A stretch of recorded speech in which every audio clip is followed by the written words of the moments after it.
My hair is 4 feet and 7 inches long. I've received 100 marriage proposals and men offer me £250,000 to sell my hair. Hi, my name is Jasmine Larsen. I'm from Bristol and I have 4 feet and 7 inches long hair. I've never had hair this long. Growing up, my hair, I think the longest that it's been was around mid-back length. Having long hair wasn't a thing back then, so I would cut it every now and then. The last time that I cut my hair was back in late 2017, and I got layers then, and it was around mid-back length as well, so it's grown down to my knees. And actually not knees, it's grown down to mid-calf length. I just let it grow out, and then I think in lockdown is when I became quite serious about growing it out. I got into social media, found girls like me caring for their hair and seeing the results, and I just really got into it. I didn't expect it to be this thick, healthy and long. I thought I might lose some thickness, but the fact that I've maintained it actually surprised us. I do this thing where I play with my hair to really show off the thickness and length, and that's really kind of caught on social media and people love it. So like this whole play thing that I do. I let my hair out and I kind of just like push it out and I kind of like throw it in the air and make it look amazing. In person, people come up to me and say, "Is your hair real?" And they ask if they can touch it because it's so thick and long. Online, I attract a lot of girls, they're very inspired, but I do attract lots of men with a hair fetish and they send me really weird messages. So the ones that offer money, I'm just absolutely shocked because why would anyone want to offer thousands of pounds? And that's because they have a hair fetish and they're just obsessed with my hair. A comment is usually DMs because they're kind of embarrassed. So when I first received one, I did think about it because it's a lot of money. The first one was actually a video request that was £3,000. He wanted my partner to lick my hair. And I was like, I don't have a partner and I'm not gonna have anyone lick my hair, so no. The second one was he wanted me to chop my hair and then send it off to him, and that was like £250,000. And a more recent one, he wanted me to cut my hair, film it, and only send the video. So he wants the video, and that was for 25k. And I was like, no, I'm sorry. Like, I'm not gonna send my hair. I'm not gonna cut it. I'm not gonna film anything. This is my hair and it's priceless. I do something called the search and destroy method. So you like look for the individual split ends and then you cut them. So it's called the search and destroy method. You find the split ends and then you cut it. So it's time consuming, but it means that you don't lose length. You know, and you could also target the shorter strands, whereas if you get a trim you just focus on the ends, but the search and destroy method means that you remove the split ends from the shorter strands too, so it's actually a healthier way. I do it once a month and it takes like 30 minutes. I'm not too picky and I don't mind if I have a few split ends there, you know, because I think it's normal to have a couple of split ends. It's not going to affect growth, you know, because the growth happens from the roots and the split end's just there, it just looks bad and it can cause some tangling, but other than that, it's not really going to affect growth. My goal length is the floor. I want to reach floor length, yes. And then I think I might cut it back to classic length around the hips and keep it at that length for the long term. To prove to myself, and I just want photos and videos of my hair reaching that amazing length once in my life. Once I reached 10k, I had brands reaching out to me for paid collaborations, and then once my followers started increasing, I was able to increase my rate, and then I realized this could be a full-time career. I turned my passion into a career, and that's really fulfilling because I wasn't expecting it. I thought I was just going to care for my hair, take some cute pics, and just get compliments, but no, now it's like what I do for a living. I was working as a production editor at a scientific publishing company. I was proofreading papers, office job, and I found that really boring. So I'm really happy that what I'm doing now is really creative, it's like ever changing, and I see myself doing this for a very long time. I started Lars Hair Care roughly a year ago. I saved the money that I made from social media and I put that into my business.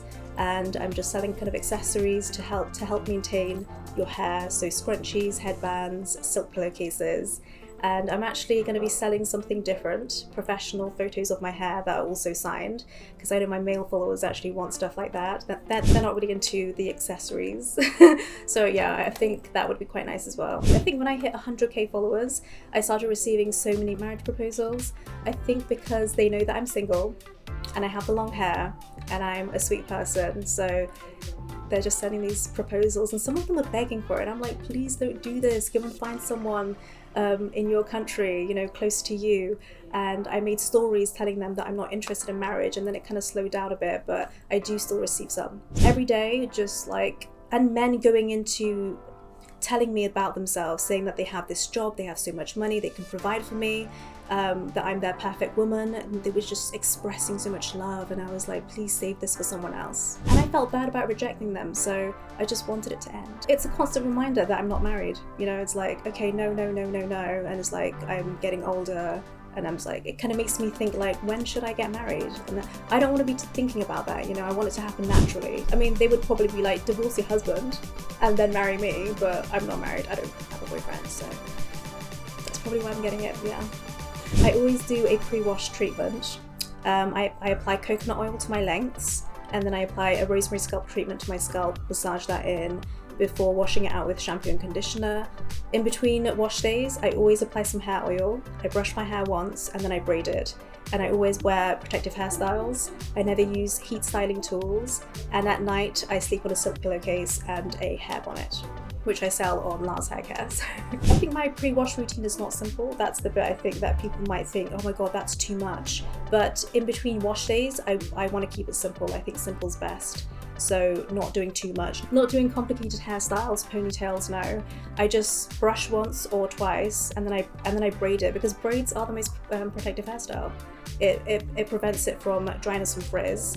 So yeah, it's shockingly simple, but I think simple works best. It's like skincare as well, makeup, less is more. It is achievable, but you should never compare your progress to others, because genes are involved, and people with a long anagen phase, like me, can grow their hair really long. So you might be able to grow it to a certain length and then it stops. It doesn't mean that you shouldn't stop caring for your hair, because if you don't have a good hair care routine, you might not be able to reach your genetic potential. I was researching what are the best ingredients: rosemary, tea tree, the Ayurvedic herbs, like neem. I'm not sure if I'm pronouncing it right, but bringraj and amla oil. These are really beneficial ingredients.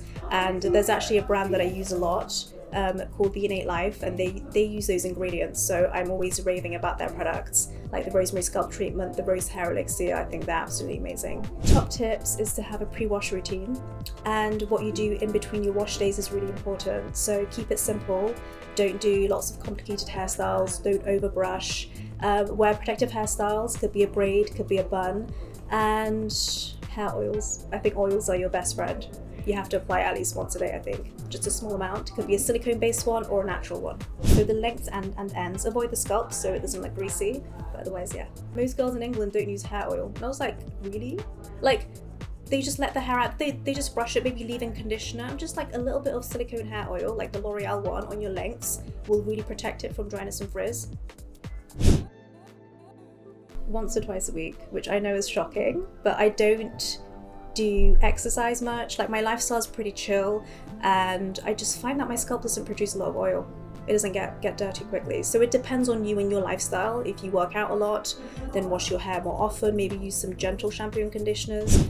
But yeah, washing is normal, 10-15 minutes. Drying takes really long, probably like the whole day. I use a microfiber towel for 30 minutes, then a hair dryer to dry like 70% of my hair, and then I let the rest dry in a braid, like just a loose braid, and that's kind of like the whole process, because it's not good to leave your hair wet for so long. So drying it naturally would work if you don't have much hair, but if you have thick hair, it takes really long, and hair is weakest when it's wet, so I have to use all three methods. I do this bun where I like put it up, and I use 2 extra large claw clips to keep it in place. And sometimes I think that people don't notice, but then this bus driver was like, you have really long, thick hair. I'm like, how do you know? He's like, I can tell from your bun, it's massive. And I was like, yeah, it is. It's like a snake. It's like, I don't know what to call it. It's like an extension of my body. I feel like it's my crowning glory. It's like my biggest accomplishment, because it's not easy to grow hair this long and thick. And yeah, it's like my accessory, you know. I don't need jewelry, maybe just like small ones, but if I wore a necklace, it doesn't matter, because this is taking the attention. They always come over. I was at the airport once, and this girl just came over and said, I saw you from afar and you're so beautiful, your hair is amazing. And I got scanned, and the hair from the back was like blocking the image, and like the lady was like, look, that's your hair blocking it. And I was like, And she was like, your hair is amazing, they just can't believe that it's real. Touch it. I was like, yeah, you can. And oh, I had this one woman, she was just like extending it and showing her colleague, and she was like, could you believe this is her real hair? And she was just shaking it, and I was laughing. I was like, she couldn't believe it. And I was like, it's real. It is real, yeah.